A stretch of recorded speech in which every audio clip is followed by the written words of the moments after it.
His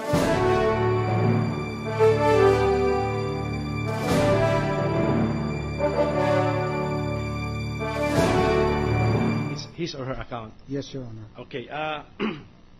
This one, I'll take your word for that. Yes, so, Your Honor. Thank okay. you, Your Honor. But if you are required to bring that other original, you can bring it. Yes, and you it can, will appear as you have described it. Yes, Your Honor. Okay. So, the copy that you brought has been stamped closed. So this means that all the accounts listed on the signature card would already be closed. But does that mean that the depositor is no longer banking with you? That does not follow, di ba? For these particular accounts, it's closed only pertinent to these accounts, Your Honor. So there may be a new customer identification and specimen signature card for still existing accounts of the same customer. Pwede po ba yun? That is possible, Your Honor, but when this was stamped closed, all of the accounts were closed at the time. Okay, so let us say doon tayo sa scenario na meron pa siyang account na since puno na itong form eh. So you used another form. Let us say ganun tayo sa scenario na yon, yung customer number ba ni account holder ay pareho? So let us say merong ibang customer identification and specimen signature card si Corona Renato Coronado. Ang customer number ba niya doon ay 334346 pa rin? Yes, Your Honor. So it will be retained, no? Yes, Your Honor. Apo. Siguro tatanungin ko na lang kayo ng diretso. Meron pa bang ibang customer identification and specimen signature card sa pangalan po ni Corona Renato Coronado? For the accounts that we certified with Mrs. Corona, yes, Your Honor. Okay, but that's for the two names in the account name. Yes, Your Honor. Yes, Your Honor. Hindi, kasi kaya kami nagtaka rito ni Senator Kiko kasi meron kang checking account na binanggit na doon linipat yung tatlo, di ba? May Yes, tatlong sir. 30 million something. Kanino bang pangalan yun? Two account names ba yun? Or kay Renato Coronado Corona yun? Renato Coronado Corona, Your Honor. Solo. Solo. O wala po siya rito sa list of accounts. Peso yun eh. Yes, Peso. Your Honor. Wala po siya rito sa listahan po ng accounts dito po sa original na dinala ninyo. So, it means na reflected siguro yun sa isa pang card. We normally use just one specimen card for other transactions. Opo, but how do you explain it, Mr. President, Bank President, na yung account number po ng checking account na yun ay hindi po nakalista rito? Well, the account number, sir, was opened only in 2011, Your Honor. Yes. And the document that was presented in Annex A only had some accounts opened up to 2010, Your Honor. No, I know. Kasi meron ka nga rito sa original na binigay mo. Meron kang date opened, 6/29/11 eh. So, meron ka ring, may account din na opened to 2011 eh. Yes, Your Honor. Oh, then doon lang kami nagtataka para lang maintindihan. Merong isang checking account na pinaglipatan ng 30 million plus. Bakit po hindi po siya reflected dito po sa original na binigay po ninyo? So, does it mean na reflected siya sa ibang signature card? It's possible, Your Honor, but I will have to verify that. Okay. It's possible. Okay, pero tatapusin mo na natin ito. If you confirm that there is another specimen signature card containing this peso account and maybe other accounts, will you be able to also furnish us a copy of this other card?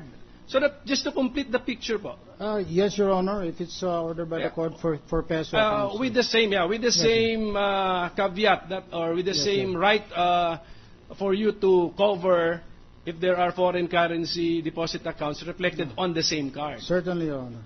Okay. So, Mr. President, maybe just for that purpose, just to complete the picture, if he could bring and no longer testify on it, just a submission to the court, if there exists another customer identification and specimen signature card for Corona Renato Coronado. Yeah.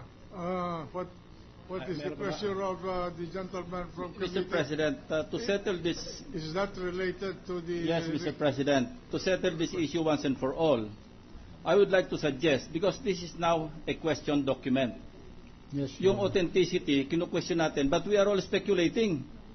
So, ang suggestion ko po, my humble suggestion is that magpakuha lang tayo ng 10 standard handwriting specimens ni CJ Corona. Madali makakuha niyan kasi public official yan eh. And then we compare, we submit the question document alongside the standard handwriting specimens. 10 po ang kailangan dito. Kung gusto niyo pa, ako na magpapakuha, Mr. President. At ipadala natin sa PNP Crime Laboratory or sa NBI, do sa forensic nila, para ma-determine natin kung ito ba'y peke o authentic.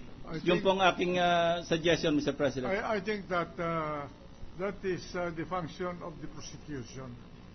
But So hindi that- po tayo magkamayaw, Mr. President. That's why I'm giving that suggestion. So that the defense will have a right to cross-examine. This is an adversarial proceeding, and we have to follow that system. Mr. President, I'd like to clarify that I'm not being partial to the prosecution. I just want this court to get to the bottom of this issue. Because right now, as I said, we are all speculating. And lahat tayo nagiging handwriting expert, which we are not. So that's the reason why I submitted that proposition, Mr. President. Yes. Mr. President. I would suggest that we discuss this in caucus, because then the question again will be raised. If we have a handwriting expert who will examine the documents, and then he will be presented here, he will stand here to testify, whose witness will that be? And are the parties entitled to cross-examine whoever may be affected by the testimony of the witness? Mr. President, Yes. the prosecution... No, there is a pending matter that requested by Sir. the gentleman from Misamis Oriental. May I request the gentleman from Misamis Oriental to restate his request? Yes, Mr. President. The witness testified that there's a possibility that there still exists another customer identification and specimen signature card in the name of Corona Renato Coronado. My request is for him to submit to the court such a card if he confirms its existence, subject to the same caveat that he can cover foreign currency deposit accounts information. Any objection? Hearing none, so ordered. The prosecution wants the floor, Mr. President. Hopefully they will accept the suggestion of Senator Lacson. The prosecution Thank you, has the floor. Thank you, Mr. President. We have no questions on what already have been brought out by the senator judges. We would just like to take this opportunity, Your Honor, to mark the documents that have been identified and brought to court by this witness, Mr. President. May we approach the witness for Are you making this witness your witness? Yes, Your Honor, insofar as the additional bank accounts are concerned, Your Honor. Any objection? I cannot see, Your Honor, how could that be? Why? Your witness cannot be half for the prosecution, half for the defense, Your Honor. Kaya ngayon lang po ako nakarinig ng ganyang pangyayari. I was in the academy for almost 4 decades, Your Honor. And I'll be happy to be Half for the prosecution and half same for, witness, yes, Your Honor. half for the... For the defense, Your Honor. And probably the remaining portion to the court, Your Honor. Hindi naman... that is revolutionizing the law on evidence and procedure. Kindly explain. Why is it half for the defense and half for the prosecution.